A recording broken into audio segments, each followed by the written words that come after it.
How to use 30-day free trial Amazon Prime.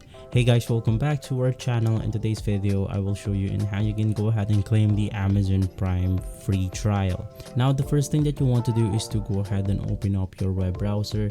You could be using any browser installed to your device. In my case, I'm going to be using Opera. Now from here, you want to go ahead and search for the Amazon 30-day, and this results will show up. You have to sign up for the Amazon Prime free trial.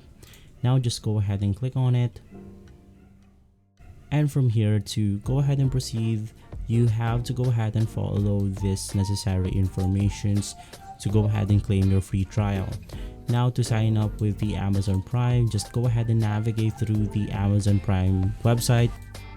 And once inside the website right here, you now want to click on the start your free 30-day trial.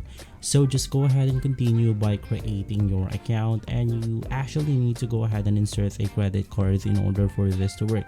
But the trick here is to go ahead and cancel the membership right after the 30-day free trial expires, so you won't get charged. And that's all you have to do to go ahead and claim the Amazon Prime free trial. If this video has been helpful, leave a like and subscribe. I'll see you on the next one. Thank you.